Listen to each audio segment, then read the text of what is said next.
Also, I think one of the best doctors right now out here, and especially on, and I know for sure on YouTube, and that's Dr. Frita.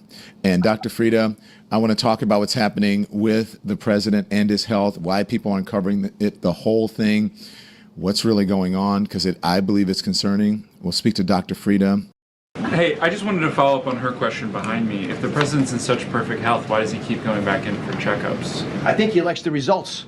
He does really well. He aces the test every single day, and I do actually believe that he is curious to make sure everything is going in the right direction. He's a very meticulous person in so many ways that are often underappreciated. But for him to want to know all the numbers and keep on top of them, it's the same reason he calls people at odd hours, because something's on his mind and he wants to deal with it. Yes. Okay, that was Dr. Oz. Dr. Frita Fisher is a triple board certified medical doctor with certifications in nephrology, hypertension, and diabetes, and a friend of the show. And we must say she does not treat the president, but she treats patients who have similar symptoms, right? And similar behavior. Good morning, welcome, thank you. What is Dr. Oz talking about? Why are you shaking your head like, what? Because Dr. Oz started tripping over his own words, because even he knew that nonsense was coming out of his mouth. You know, he's a talker, he's a TV doc.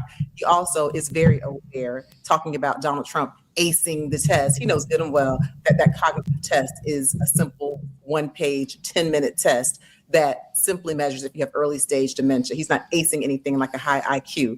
Dr. Oz is also probably aware of what we, the public, have now become aware of, and that is that Donald Trump and his medical team, well, they've been caught being less than honest about his medications, which opens the door to what many of us already suspected, that if they're dishonest about one aspect of his care, they may be being dishonest about other ones. Yeah. And I'm talking about a medication that was revealed that they didn't share, that we now know he's taking, something called finasteride. It's for hair loss. And when questioned, hey, why weren't you forthcoming about this medication? The response was that he's not obligated. Trump is not obligated to tell us everything about his health, which perhaps that's true, but then it starts to make you question, what else has he not been honest about? How sick, just judging from your vantage point and having treated people with similar behavior, how sick is he? So, of course, as you said, I'm not his doctor. I don't know. But just piecing together all the things that we as a public have been observing. We see him falling asleep. It's clear these aren't just snapshots. And watching Marco Rubio twist and turn into a pretzel and outright lie about Trump falling asleep, and then the video being shown in that hearing recently was a mess. We see him falling asleep, so he has the daytime somnolence. We see the swollen ankles. And yes, we've been told that he has the benign chronic venous insufficiency. But now that he's been caught not telling the truth, it really makes me wonder if some of the other possibilities of swollen ankles are there, such as blood clots or DVTs, such as congestive heart failure. And then there's that imaging of the heart that was done. First, we were told it was an MRI. Then we were told it was a CT scan. I'm now concerned that perhaps they were being dishonest on purpose, and it was not likely a preventive test. Oh, we just did a CT scan of his heart to see if it's okay. It's making me wonder, does he have something going on with his heart? Coronary artery disease, congestive heart failure. And of course, we know he has a family history of dementia. His father passed away with dementia. With the forgetfulness, with the tangential thought, I'm very suspicious that he has some deeper medical issues. And just as sure as they're not honest about his height and weight, I don't believe that a president who is so obsessed with projecting strength, I just don't believe that they will be fully honest. And so I think that we're left here guessing as he enters his 80th birthday, Trump. Okay, so if you look at, these are the hands, right? Dr. Frita, we've discussed that. We have the cankles, right? You've seen the photographs of the cankles.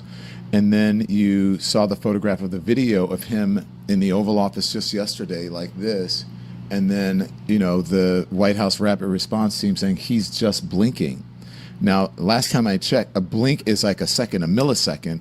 It's not, sitting there for seconds or minutes on end with your eyes closed. There are the ankles there. And then we'll show him with his, I'm just saying. it's all adding up to someone who is not well. And we don't expect someone who's about to be 80 to have perfect health, but that's what they keep saying. That's what Trump keeps saying. Everything came back perfectly. And with the hands, we never forgot about the hands, because their explanation was, oh yeah, he shakes a lot of hands. All presidents shake a lot of hands. Many of them take aspirin. Their hands don't look like that.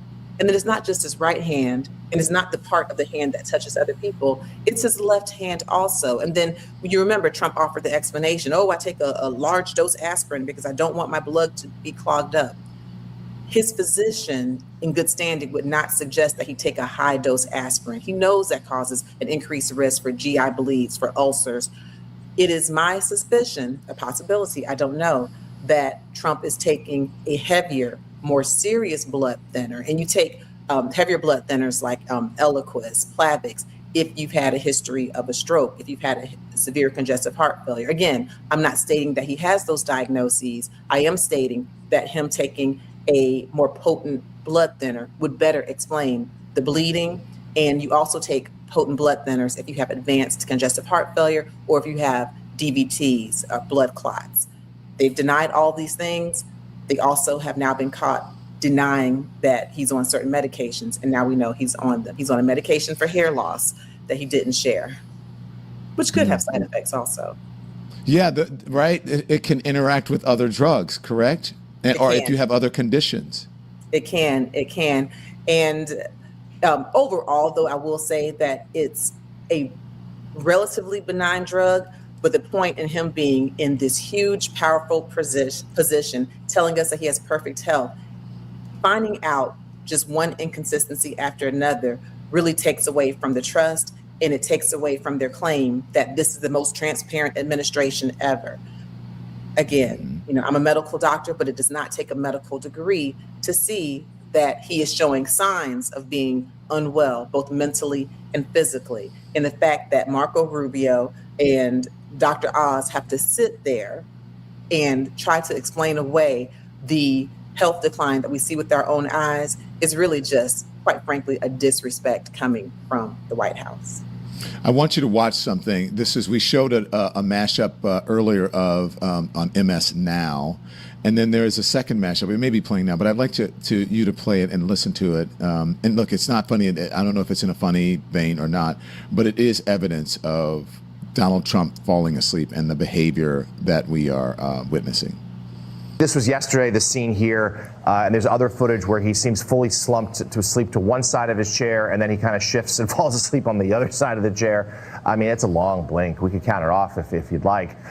He had a Rose Garden event. They've as one of the many transformations of the White House right now. They've turned the Rose Garden into the Mar-a-Lago patio, and he had dinners. So he had a dinner there that went reasonably late on Wednesday, so the night before this scene, and he did have some late night truth socialing, as he always does. But this is becoming almost a daily occurrence. And as much as the White House likes to push back on this, there are questions about his health, his fitness. He had another physical at Walter Reed a week or so back.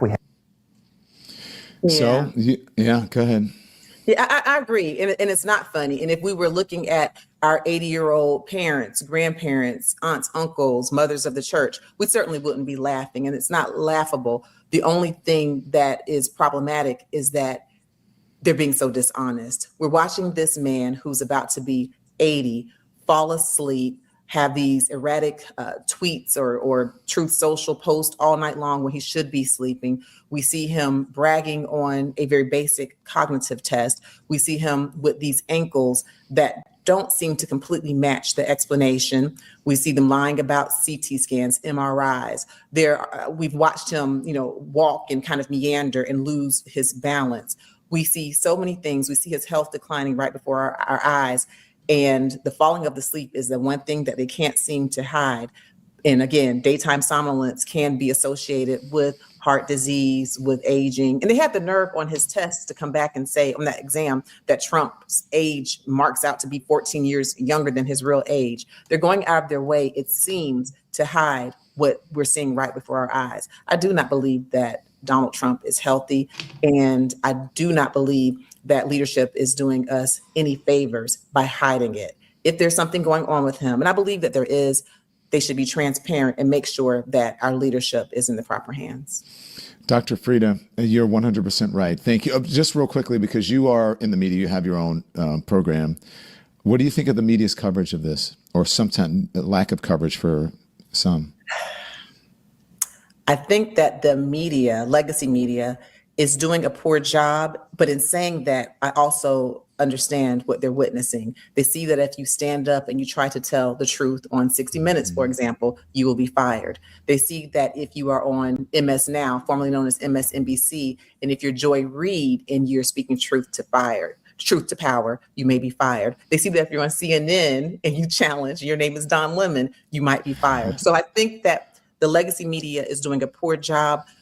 I also believe that they have a very real fear that if, as journalists, they actually cover him and cover his health with integrity, they could be blackballed, because truth of the matter, he has the power. He has men, whether you agree with them or not. Marco Rubio, at one point in history, he was someone, regardless of where you stood on the side of the aisle, he seemed to have a bit of integrity and honesty. Now you watch these men just lie, because they know that if you don't agree with Trump 100%, if you don't hold him up, then your job is in jeopardy. And so, no, I don't think the media is doing a good job or a complete job in covering it. I understand why. It doesn't make it right. Thank you, Dr. Frita, and you're 100% right. I appreciate it. We'll see you soon. Make sure you follow Dr. Frita. Catch the Dr. Frita show. Are you live today, or was that yesterday? Or I was live on Monday, but I put out content every single day, and we did make it to over 1 million subscribers. So we're on fire over there. Thank you. Congratulations on YouTube, the Dr. Frita show. Thank you, Doctor. We Thank appreciate you. it. We'll see you soon. We'll see you soon. So as she talked about what's happening in Washington, Marco Rubio mentioning that, the president blackballing you, and we're going to get you to at least a perspective from Washington, from our Washington correspondent. Daniel Grimes joins us in just a moment for an update from our lawmakers. But first, a word from our sponsors. The Don Lemon Show is brought to you by the Freedom from Religion Foundation. As America approaches its 250th anniversary, let's remember something important. Freedom includes the right to believe. It also includes the right not to believe. Those freedoms only work when government remains neutral. The founders created a constitution with no state religion, no religious test for citizenship, and that framework protects everyone, regardless of faith or background. Today, we are seeing debates about religion and government play out in schools, courts, and public life. The Freedom from Religion Foundation works to protect First Amendment rights.